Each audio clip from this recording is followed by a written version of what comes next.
Hi all, I play a lot of Blitz chess in real life still, and part of that is a Blitz tournament for teams organised each year by the North Circular Chess League called the Capes Trophy.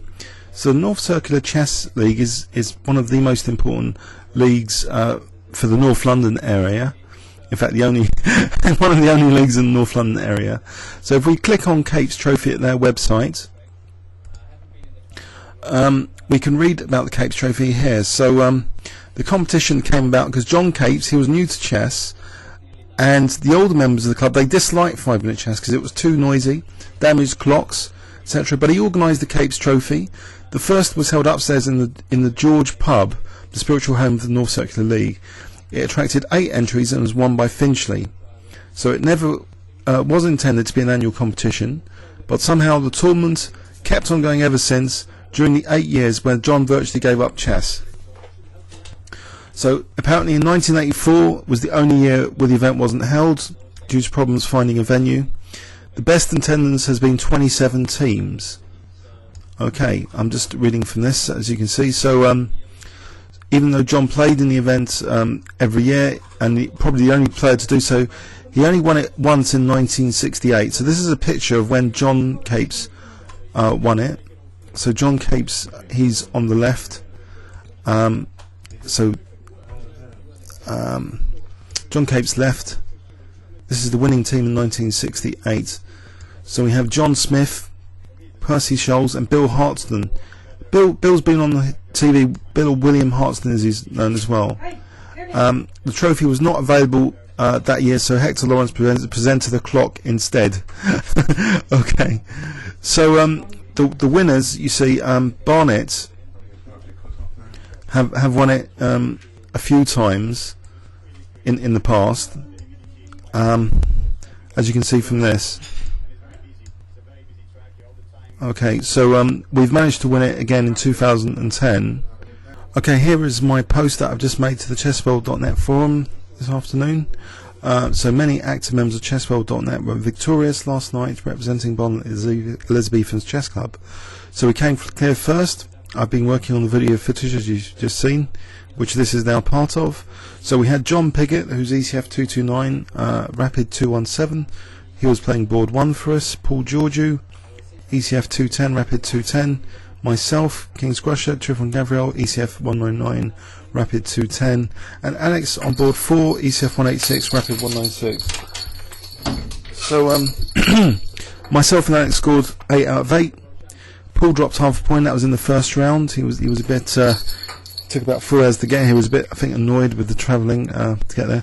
John, he dropped 2 points. One of them he lost to Matt Piper, and also Wood Green's Kengis Hasman.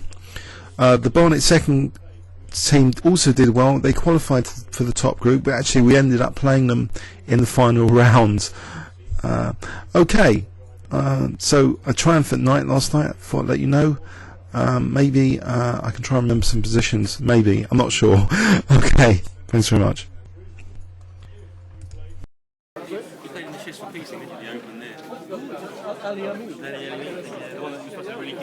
Huge prize fund, well, maybe that's how you put your pick of those days, isn't it? It did, yeah. That was the only tournament. Kevin Crawley won that, didn't he? Kevin Crawley. Same person. Twice,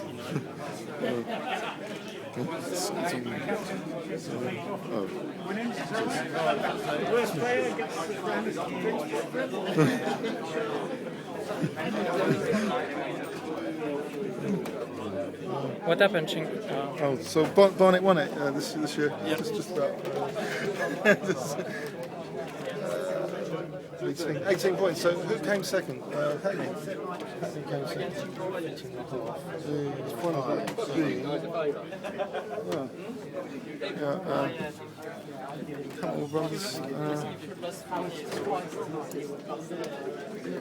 Actually, the second one, I'm not going to say that. The second one, yeah. And the winners of this year's Capes Trophy are, with a score out of 18 out of 20, Barnet Elizabethans 1.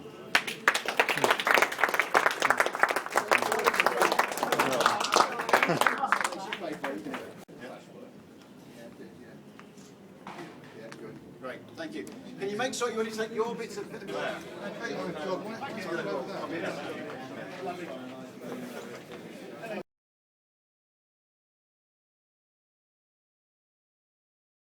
Hi all, improvising for Paul being missing from the video footage there. I have got a couple of photos that haven't arrived yet to include in this video, but I might do a video addendum or something later. So there's Paul Georgiou.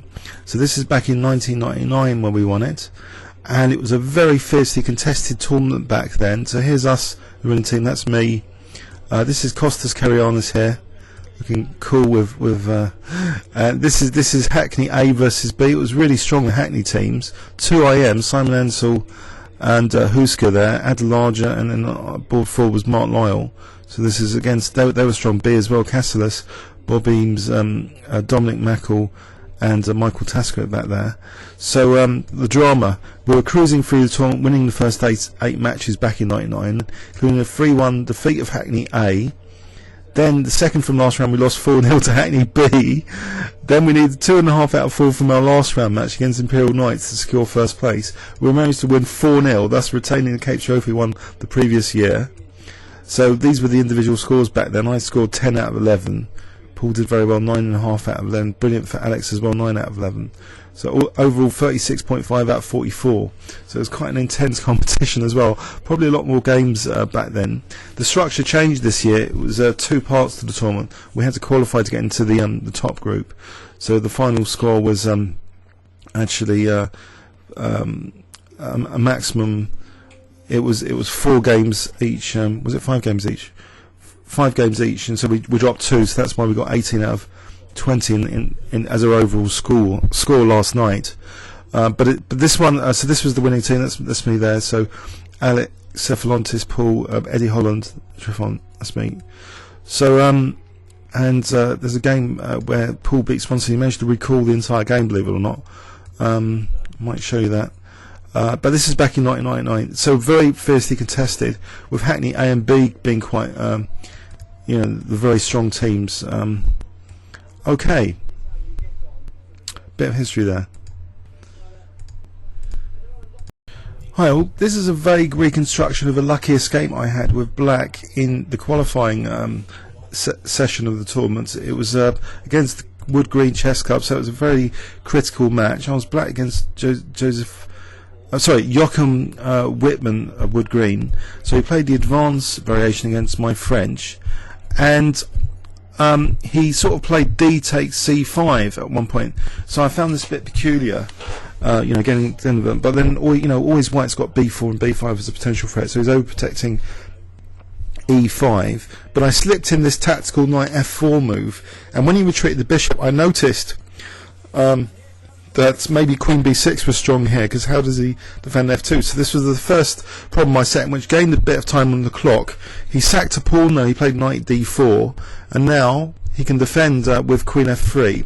Now I should have really retreated my knight. When I was looking at this in post-mortem with Paul Georgiou and our board 1, John Piggott, they were both saying I should have just retreated the knight. I think they're right intuitively, but I weakened my position with G5. So knight B3 happened, I think. This is just a reconstruction, it might not be completely accurate. So he took on F4 now, so he's regained his pawn, and my bishop's kind of trapped now. I can't take on F2, so I take on B2 because it's trapped, and I have to protect it now, but unfortunately he's got bishop D3. And I think, I was thinking, I've lost this, but anyway, I defend the bishop, losing the exchange, and thankfully he hasn't got something like rook E2 at the moment. He played actually Queen D2, and actually this gave me an opportunity to take the queens off, save the bishop with this bishop C3 with tempo, and then play this critical B5. So I started to connect that bishop with the pawns. This is just a vague reconstruction, so I was able to support my B pawn, and he did a bit of knight maneuvering, but there was this menacing pin for quite a bit of the game, where I kept the pin going on D3, brought my king into the position, and I did a timely bishop D3 to just try and get these pawns going, and then I sort of marched my king into C2, and he played an illegal move at one point, just allowing his king to be taken, so that was it. But I think I got back into the game by then. These pawns were, I think, more than enough compensation with the king so aggressive. So that was one of my most exciting games, where I sort of had to come back from being a pawn up to being the exchange down. Okay, comments or questions on YouTube? Thanks very much.